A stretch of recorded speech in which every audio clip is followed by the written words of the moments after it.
प्रिय विद्यार्थियों, आज हम कार्बन और उनके यौगिक में जो महत्वपूर्ण टॉपिक हैं वो हैं एथेनॉल। एथेनॉल के बारे में डिस्कस करेंगे और उसके बाद में हम चर्चा करेंगे जो है एसिटिक अम्ल के बारे में। सबसे पहले एथेनॉल देखते हैं। तो एथेनॉल का जो सामान्य सूत्र यानी इसका जो हम कहें अणुसूत्र या सामान्य जो सूत्र होता है वो क्या होता है? इसका सामान्य सूत्र होता है C2H5OH और इसकी जो रासायनिक संरचना है, रासायनिक संरचना यानी रासायनिक सूत्र कहें या जनरल फॉर्मूला कहें, एक ही बात है। रासायनिक संरचना यदि इसकी देखें तो CH3CH2 और यहां पर यह इसका फॉर्मूला होता है रासायनिक संरचना के बारे में। या आप चाहें तो इसको इस प्रकार से बना सकते हैं CH H और यह O और H और यहां पर ये दो अबंधित इलेक्ट्रॉन होंगे। तो यहां पर यह इसका जो है रासायनिक सूत्र है और ये रासायनिक इसकी क्या हो गई? संरचना। अब यहां पर जो एल्कोहल है एथेनॉल, इसका उपनाम क्या है, इसका सामान्य नाम क्या है? तो यहां पर हम कह सकते हैं सामान्य नाम। सामान्य नाम प्रिय मित्रों ध्यान रखें, इसको जो एल्कोहल होते हैं इनका सामान्य नाम है वो एल्कोहल कहलाते हैं। एथेनॉल को क्या कहा जाता है? एल्कोहल कहा जाता है, एल्कोहल। और इसका एक अदर नाम है जो हम कह सकते हैं दारू जो वाइन होती है इसी को ही कहा जाता है। जब भी कार्बनिक यौगिकों में एल्कोहल शब्द का जिक्र होगा तो इसका मतलब है एथेनॉल शब्द का उल्लेख होगा। और एल्कोहल में वैसे यदि हम देखें तो वे हाइड्रोकार्बन के व्युत्पन्न जिसमें OH क्रियात्मक समूह पाया जाता है उन्हें एल्कोहल कहते हैं, जैसे मेथेनॉल, एथेनॉल, प्रोपेनॉल, ब्यूटेनॉल। लेकिन जब केवल एल्कोहल की बात करते हैं तो हमारे सामने जहन में एग्जाम्पल आना चाहिए एथेनॉल का, और इसका सामान्य नाम दारू भी इसे कहा जाता है। चलिए अब इनके हम देखते हैं भौतिक गुणधर्म। इनके भौतिक गुणधर्म के बारे में देखते हैं। भौतिक गुणधर्म, एल्कोहल के भौतिक गुणधर्म क्या हैं? सबसे पहला जो गुणधर्म है यह है रंगहीन होता है। रंगहीन तथा द्रव अवस्था में होता है, द्रव होता है, द्रव होता है यानी लिक्विड फेज में पाया जाता है। कलरलेस एंड जो it's found in liquid phase, द्रव्य अवस्था में होता है। दूसरा यदि हम देखें किसी भी अनुपात में, किसी भी अनुपात में जल में विलय हैं, जल में विलय हैं। यह किसी भी अनुपात में जल में विलय हैं। ये दोनों ही फैक्ट हैं जो आपके एथेनॉल में भी काम आएंगे और एसिटिक अम्ल में भी काम आएंगे। यह किसी भी अनुपात में, चाहे आप इसको 1 ml घोल दो या 5 ml घोल दो या 10 ml घोल दो या 50 ml घोल दो, कितना भी घोलो यह जल में आसानी से घुल जाता है, क्योंकि जल के साथ में जो होता है वो अंतराणुक H बंध बनाता है। इसका उच्च कक्षाओं में अध्ययन होता है। क्यों घुलता है इसका रीजन है, तो जब हम आगे की कक्षाओं में साइंस लेते हैं तब आता है। एल्कोहल जल के साथ में अंतराणुक H बंध बनाने के कारण ये जल में विलय हैं। चलिए नेक्स्ट हम देखते हैं एथेनॉल के रासायनिक गुणधर्म या रासायनिक अभिक्रिया के बारे में। रासायनिक अभिक्रिया, एल्कोहल की रासायनिक अभिक्रिया। पहली बात तो यह ध्यान रखनी है, हमारे 10th के अंदर जो रासायनिक अभिक्रियाएं हैं वो 2 प्रकार की अभिक्रियाएं दी गई है। एक तो दी गई है सोडियम धातु से, सोडियम धातु से एथेनॉल की अभिक्रियाएं दी गई हैं। दूसरी अभिक्रियाएं दी गई है एल्कीन बनाना, एल्कोहल से एल्कीन बनाना। ये 2 अभिक्रियाएं ही इनके अंदर इन्वॉल्व की गई हैं, तो इन 2 के बारे में पढ़ेंगे। तो प्रश्न में आपके यदि प्रश्न इस प्रकार से आ जाए कि एल्कोहल किस धातु से अभिक्रिया करके हाइड्रोजन गैस देते हैं, तो आपके कोर्स के अकॉर्डिंग सोडियम ही है जो एल्कोहल के साथ में रिएक्शन में दर्शाया गया है। तो ध्यान रखना सोडियम वहां पे विकल्प होगा। तो सबसे पहला यदि हम देखें नंबर 1 पे सोडियम, सोडियम से सोडियम से कैसे अभिक्रिया करता है। अब हमें ऐसे नहीं लिखना है कि एथेनॉल है वो सोडियम धातु के साथ अभिक्रिया करके लवण व हाइड्रोजन गैस देते हैं। हमें जब रासायनिक अभिक्रियाओं को जब भी लिखना होता है प्रिय मित्रों, उनको हम रासायनिक अभिक्रिया और समीकरण के माध्यम से लिखेंगे। तो चलिए देखते हैं किस प्रकार लिखेंगे। तो यहां पर हम लिखेंगे एथेनॉल, एथेनॉल किससे अभिक्रिया करेगा, सोडियम धातु से, सोडियम धातु से अभिक्रिया करता है। तो प्रिय मित्रों क्या बनता है, यहां पर बनेगा सोडियम का लवण, एक तो बनता है सोडियम का लवण बनता है और प्लस यहां पर हाइड्रोजन गैस बाहर निकलती है। यह ध्यान रखें, हाइड्रोजन गैस बाहर निकलती है। और यदि हम इधर देखें एथेनॉल के बारे में, तो यहां पर एथेनॉल का रासायनिक सूत्र होता है ये, इसकी रिएक्शन कराई जाती है सोडियम धातु के साथ। तो यहां पर अब चलिए हम इस कंसेप्ट को पूरा समझते हैं। एक बार यहां पर हम लिखते हैं इस अभिक्रिया को। तो प्रिय मित्रों देखिए यह हमारे पास में केमिकल रिएक्शन है C2H5OH, इसकी अभिक्रिया में करा रहा हूं सोडियम के साथ। अभिक्रियाएं किस प्रकार से होगी, हमेशा ध्यान रखना, धनाइन ऋणाइन से जुड़ता है, ऋणाइन धनाइन से जुड़ता है। तो यहां पर यदि हम देखें तो ऑक्सीजन पे आंशिक ऋणावेश होता है, हाइड्रोजन पे आंशिक धनावेश होता है। आप कहेंगे यहां पर ऑक्सीजन जो होता है इस पर जो धनावेश क्यों, ऋणावेश क्यों होता है, क्योंकि जब हम आवर्त सारणी पढ़ते हैं ऑक्सीजन की विद्युत ऋणीयता हाइड्रोजन से बहुत ज्यादा होती है। तो यहां पर इस पे ऋणावेश, इस पे धनावेश, और धातुएं इलेक्ट्रॉन त्याग के वैसे भी धनायन बनाती है, तो इस पे तो धनावेश होगा ही ऑब्वियसली। अब क्या होता है कि जो धनावेश वाला है वो ऋणावेश से जुड़ेगा। तो इस कंपाउंड में यदि हम देखें तो ये सोडियम क्या करेगा प्रिय मित्रों, इसके साथ में जुड़ जाता है और हमारे पास में देखिए कंपाउंड क्या होता है C2H5 और यहां पे ONA बन जाता है और यहां से हाइड्रोजन निकलता है।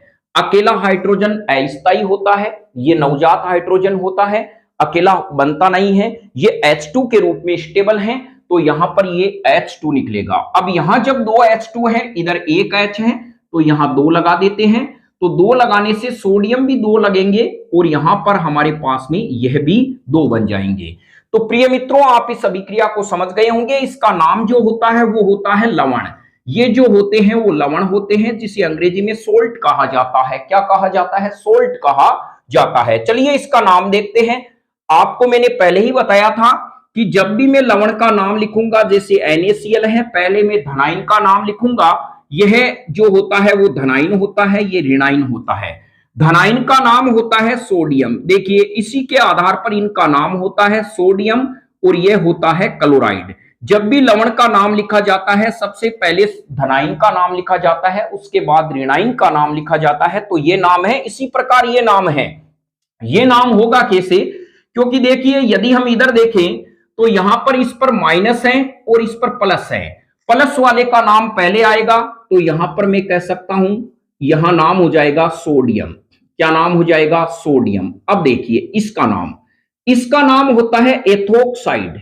एथोक्साइड यानी इसमें आप खुद देख सकते हैं एथिन के साथ में ऑक्साइड है, ऑक्सीजन जुड़ा हुआ है। ऋणाइन के अंत में हमेशा या तो इड आता है या एट आता है या इट आता है, यह ऋणाइन कहलाते हैं। ऋणाइन की विशेषता होती है उसके एंड में इड आता है, जैसे क्लोराइड, ब्रोमाइड, आयोडाइड। और जितने भी जिन धातुएं होती है उनके अंत में यम आता है, जैसे सोडियम, मैग्नीशियम, कैल्शियम। तो आप नाम से ही पहचान सकते हैं ये धातु होती है। तो यहां पर आप समझ गए होंगे कि जब इसकी अभिक्रिया होती है तो यहां मैं दो लगा देता हूं, यहां पे दो लग जाएंगे और यहां ये सोडियम प्रिय मित्रों आप परीक्षा में भी इस प्रकार से शो कर सकते हैं, ये इससे रिएक्शन कर लेगा तो यहां पे बन जाएगा C2H5ONA और प्लस हाइड्रोजन गैस है वो बाहर निकल जाएगी, तो ये संकेत यह बन जाएगा। इसका नाम हो जाता है सोडियम एथोक्साइड। सोडियम एथोक्साइड बनता है, एथोक्साइड। और इसका नाम होता है, अभी ऊपर भी हमने लिखा है एथेनॉल इसका नाम होता है, इसका नाम होता है सोडियम। क्या होता है प्रिय मित्रों, सोडियम। तो ध्यान रखें प्रश्न यह आ सकता है क्या होगा जब एथेनॉल की अभिक्रिया सोडियम धातु से कराई जाए, तो तो विकल्प में हो सकता है लवण व हाइड्रोजन गैस देते हैं, केवल लवण देते हैं, केवल हाइड्रोजन गैस देते हैं। विकल्प में इनमें हम यह भी कह सकते हैं कि सोडियम लवण व CO2 गैस देते हैं, तो विकल्प हमारा एक सही होगा। जब एथेनॉल सोडियम धातु के साथ अभिक्रिया करता है तो सोडियम का लवण देते हैं, यानी लवण है, और क्या देते हैं, हाइड्रोजन गैस देते हैं। तो मैं उम्मीद करता हूं पहली अभिक्रिया आप आसानी से समझ गए होंगे। चलिए नेक्स्ट अभिक्रिया के बारे में देखते हैं, जो अभिक्रिया है एल्किन का निर्माण करना। बहुत ही आसान शब्दों में हम समझेंगे एल्किन का निर्माण कैसे और किस प्रकार से होता है।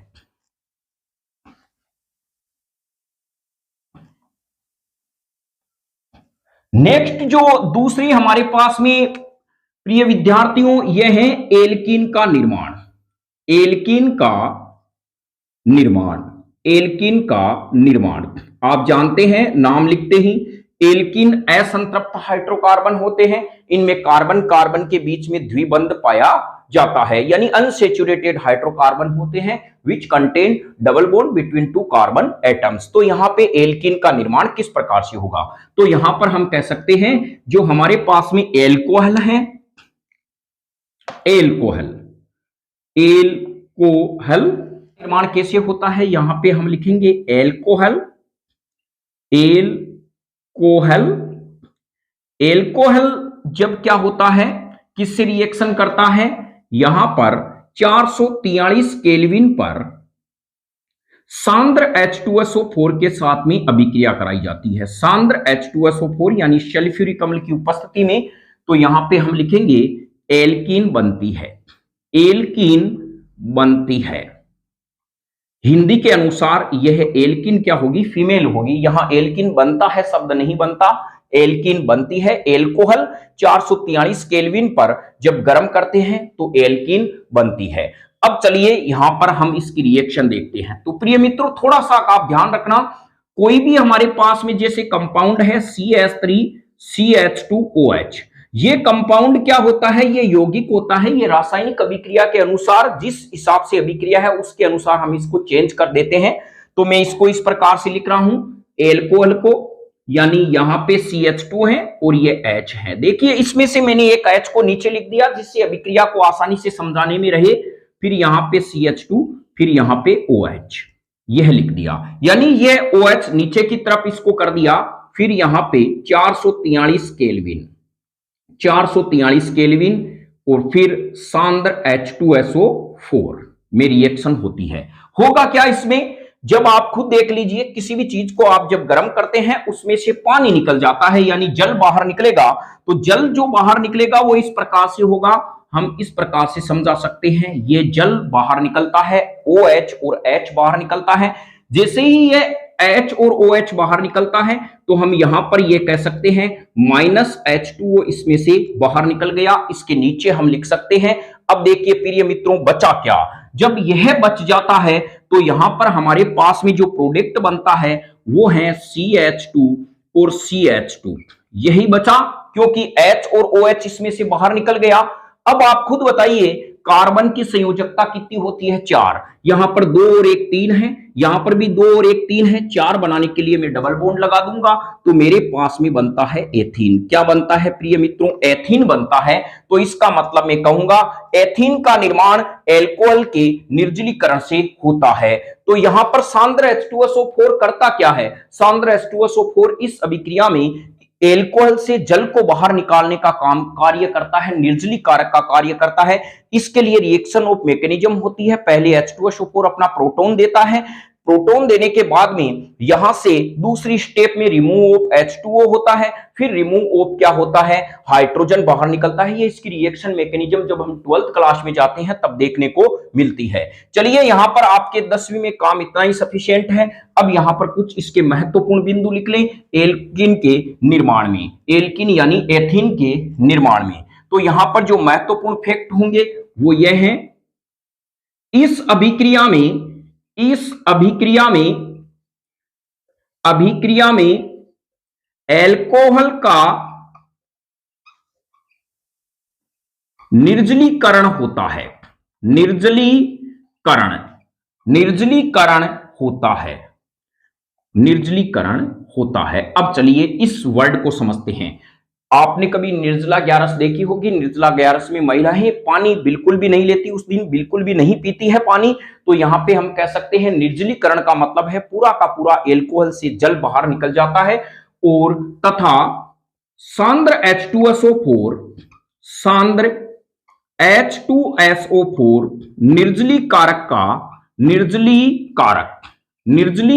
का कार्य करता है, यानी इसमें से जल निकालने का कार्य करता है। प्रिय मित्रों, सांद्र H2SO4 कार्य करता है। यह एल्कोहल की क्या थी? रासायनिक अभिक्रियाएं थी। अब हम देखते हैं एल्कोहल है, इसके उपयोग क्या हैं। एल्कोहल के उपयोग के बारे में जानते हैं। तो एल्कोहल के उपयोग, एथेनॉल के उपयोग या एल्कोहल के उपयोग, चलिए हम देखते हैं एल्कोहल के उपयोग। एथेनॉल के उपयोग, एथेनॉल के उपयोग के बारे में देखते हैं। तो एकदम इजी है। सबसे पहला उपयोग है इसका प्रयोगशाला में अभिकर्मक के रूप में। पहला इसका उपयोग हो जाएगा प्रयोगशाला में अभिकर्मक के रूप में।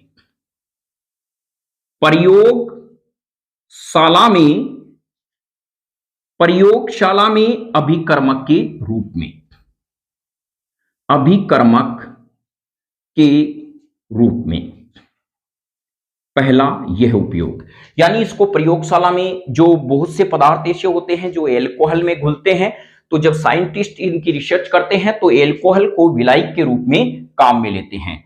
दूसरा उपयोग एल्कोहल का होता है कप सिरप में, कप सिरप तथा आयोडीन टिंचर बनाने में।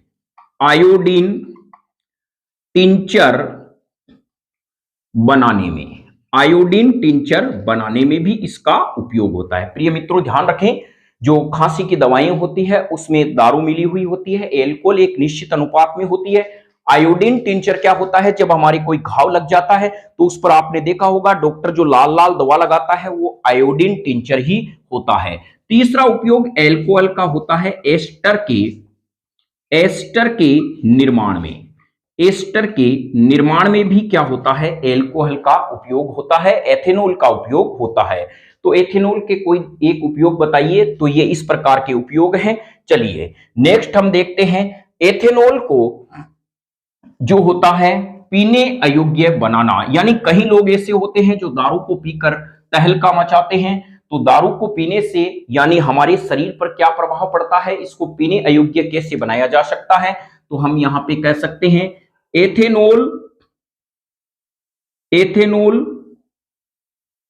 के पीने से नुकसान क्या होता है?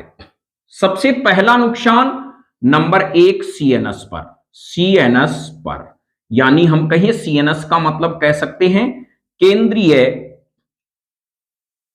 तंत्रिका। तो प्रिय मित्रों अब हम CNS पे देखेंगे। देखिए आपके क्लास 10th के अंदर केंद्रीय तंत्रिका तंत्र है, यानी जो मस्तिष्क होता का तंत्र में मस्तिष्क और मेरुरज्जु दो आते हैं। तो इसके अंतर्गत केंद्रीय जो हमारा तंत्रिका तंत्र है वो एथेनॉल के पीने से प्रभावित होता है। तो इसमें क्या होता है? सबसे पहले हम कहें तो इसमें याददाश्त में कमी आती है। याददाश्त जो होती है यानी मेमोरी में कमी आना। दूसरा हम कहें तो शरीर का संतुलन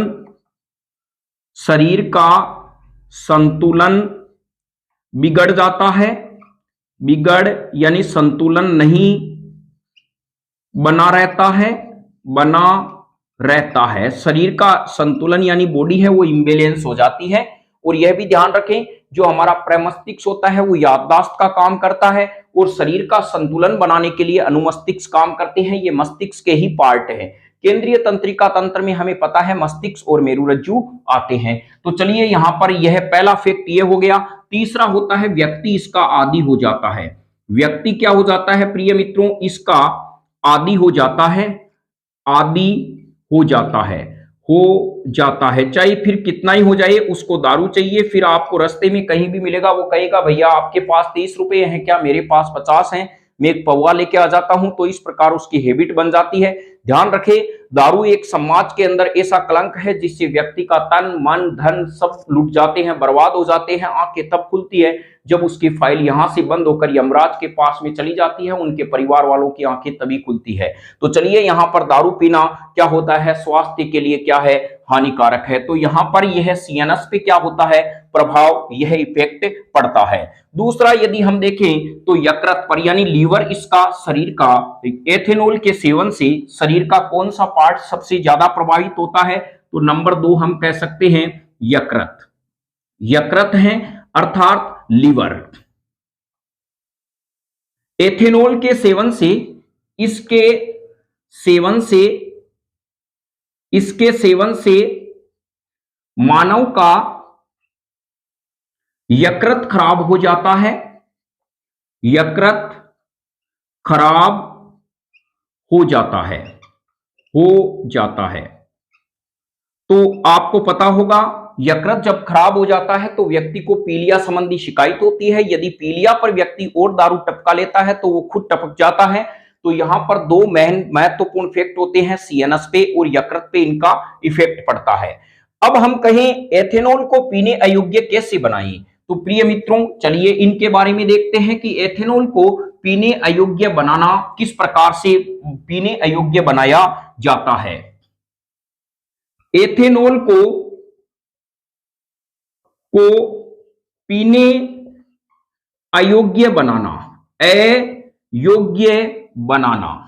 पीने अयोग्य बनाना एथेनॉल को, तो हम कह सकते हैं कि क्या होता है कि एल्कोहल जो एथेनॉल होता है वो इस प्रकार से प्रयोगशाला में लाया जाता है और यह क्या होता है प्रिय मित्रों, इसमें 95.5% का एल्कोहल होता है। ध्यान रखें, एल्कोहल होता है, इसमें 95.5% एल्कोहल होती है और शेष पानी होता है। तो क्या होते हैं कि जो प्रैक्टिकल करने वाले होते हैं वो कहीं दारू को पी न ले, तो वहां पर क्या होती है, कंपनियां इसमें प्रिय मित्रों 1% क्या मिलाती है, मेथेनॉल मिलाती है।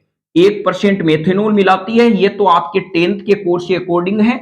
जब उच्च कक्षाओं में जाते हैं इसमें पिरिडीन भी मिली हुई होती है और इसके अंदर कॉपर सल्फेट भी मिला हुआ होता है, जिसे विकृतिकृत एल्कोहल भी कहते हैं। चलिए हम 10वीं के हिसाब से देखते हैं। तो एल्कोहल को पीने अयोग्य बनाने के लिए, यानी हम कहेंगे एथेनॉल को पीने अयोग्य बनाना, तो एथेनॉल में 1% मेथेनॉल मिला देते हैं, जिसके सेवन से व्यक्ति का प्रोटोप्लाज्मा स्कंदित हो जाता है। यानी जैसे आपने कभी देखा होगा, अंडे को जब उबालते हैं तो अंडे का अंदर वाला पदार्थ एक ठोस रूप में गेंद रूप ले लेता है, वैसा ही क्या होता है, प्रोटोप्लाज्मा स्कंदित हो जाता है, जिससे व्यक्ति की मृत्यु हो सकती है, यानी व्यक्ति मर सकता है। पहला फैक्ट तो ये। दूसरा हम कहेंगे मेथेनॉल युक्त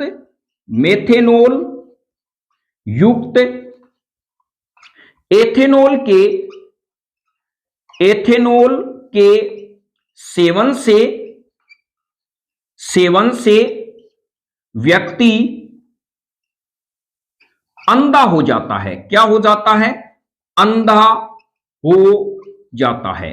तो जब व्यक्ति को पता चले कि किसी चीज के सामने आपको हम कहें इसको आप टेस्ट करके बताइए, और एक ध्यान रखने, इससे आप अंधे भी हो सकते हैं, मर भी सकते हैं, तो आप कहेंगे ये तो जहर है, फिर आप उसको पिएंगे नहीं। तो इसी प्रकार ये क्या होता है, एथेनॉल में 1% मेथेनॉल मिलाकर ये इसको पीने अयोग्य बनाते हैं और इसके सेवन से एक तो व्यक्ति का प्रोटोप्लाज्मा स्कंदित हो सकता है। ध्यान रखें, इसका प्रोटोप्लाज्मा प्रिय मित्रों क्या हो सकता है, स्कंदित हो सकता है। एक व्यक्ति क्या हो सकता है, अंधा हो सकता है। कारण क्या होता है, ये मेथेनॉल क्या करता है, यकृत में जो है वो मेथेनेल में बदल जाता है। किस में बदल जाता है, मेथेनेल में बदल जाता है बॉडी के अंदर। और ये मेथेनेल क्या करता है, इस प्रोटोप्लाज्मा को स्कंदित कर देता है। तो ये एथेनॉल के क्या थे, दुष्प्रभाव थे। तो हमें एथेनॉल से क्या है, दारू के सेवन से बचना चाहिए। चलिए नेक्स्ट जो कार्बनिक कंपाउंड आता है वो है एसिटिक अम्ल। उनकी भी रिएक्शनें हैं, उन